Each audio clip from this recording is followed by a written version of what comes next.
स्वराज्य रिक्षा संघटनेच्या वतीने गेल्या 1.5 वर्षापासून प्रादेशिक परिवहन प्राधिकरण सांगली यांच्याकडे आपण वेगवेगळ्या निवेदनातून मागणी केली होती की ज्या काही रिक्षा 15 वर्षाला स्क्रॅप होतात त्या रिक्षांची वयोमर्यादा वाढवावी, जेणेकरून LPG आणि CNGवर कन्वर्ट झालेल्या रिक्षा आहेत अशा रिक्षांना मुदतवाढ द्यावी। त्याचा पाठपुरावा स्वराज्य रिक्षा संघटनेतर्फे करण्यात येत होता आणि दिनांक 27/3/2024 रोजी आपलं पहिलं निवेदन प्रादेशिक परिवहन प्राधिकरण सांगली यांना दिलं होतं। त्या संदर्भात काही हालचाली होताना दिसत नव्हत्या, परंतु आम्ही 16/4/2025 रोजी एक आंदोलनाचं निवेदन दिलं आणि त्यातून सांगितलं की जर 20 वर्ष निर्णय होत नसेल तर आम्हाला आंदोलन करावं लागेल। 23/4/2025 रोजी आपलं नियोजित आंदोलन होतं। 17/4/2025 रोजी आम्हाला RTO सांगली यांच्याकडून लेखी स्वरूपाचं पत्र आलं की यावर आम्ही तात्काळ कारवाई करू आणि तात्काळ तुमच्या मागण्या मान्य करू असं लेखी स्वरूपाचं पत्र आल्यामुळं आपण ते त्यावेळेला आंदोलन स्थगित केलं आणि आज 1/8/2025 रोजी सदरच्या बैठकीत निर्णय झाला।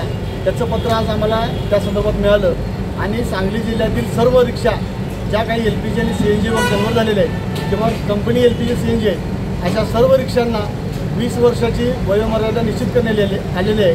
जी यापूर्वी 15 वर्षाची वयोमर्यादा निश्चित झाली होती तो ठराव बदलून आज RTO बोर्डानं जिल्हाधिकारी यांच्या अध्यक्षतेखाली ती बैठक होऊन दिनांक 1/8/2025 रोजी त्याला मान्यता मिळालेली आहे आणि त्याचं लेखी स्वरूपात आम्हाला लेखी पत्र दिलेलं आहे आणि याचा फायदा जिल्ह्यातील जवळपास 2500 रिक्षा चालकांना याचा फायदा होणार आहे आणि मूळ नोंदणी दिनांकापासून ज्या काही रिक्षा नोंद झालेल्या आहेत त्यांना 20 वर्ष वयोमर्यादा निश्चित झालेली आहे। परंतु त्यात एक असं कायदेशीर बाब आहे की ज्या काही रिक्षा 15 वर्ष पूर्ण होणार आहेत अशा रिक्षा चालकांना 16 वर्षी रिक्षा पासिंग करताना त्यासाठी 3500 रुपये पासिंग फी भरावी लागणार आहे आणि पासिंग संपलेल्या दिनांकापासून 50 रुपये प्रतिदिन विलंब शुल्क भरावं लागणार आहे। तर याची सर्व रिक्षा चालकांनी नोंद घ्यावी, जेणेकरून आपली रिक्षा पासिंगमधून संपण्याच्या पूर्वी ती रिक्षा पासिंग करून घेण्याची आहे। अन्यथा आपला विलंब शुल्क आपल्याला लागणार आहे, त्याचा बुर्दंड आपल्या माथ्यावर बसणार आहे। त्याचं कुठलंही प्रशासन गांभीर्य घेणार नाही, ते जे काही दंड आहे ते आपल्याला सोसायला लागणार आहे। त्यामुळं पासिंगमधून जातानाच पासिंग पूर्वीच आपण ह्या रिक्षा पासिंग करून घ्याव्यात अशी मी स्वराज्य रिक्षा संघटनेच्या वतीनं विनंती करतो।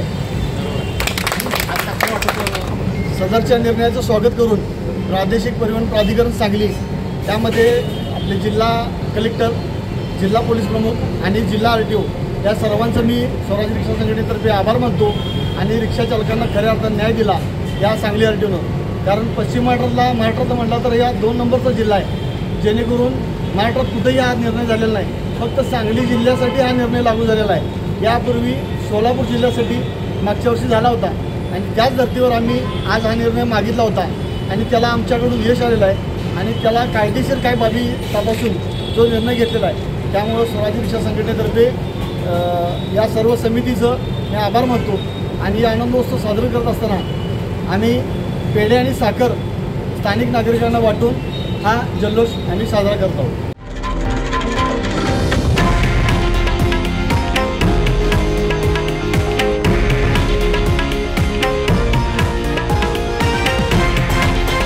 हे आहे देशातील नंबर 1 न्यूज नेटवर्क आणि आपण पाहत आहात TV9 मराठी, एकमेव।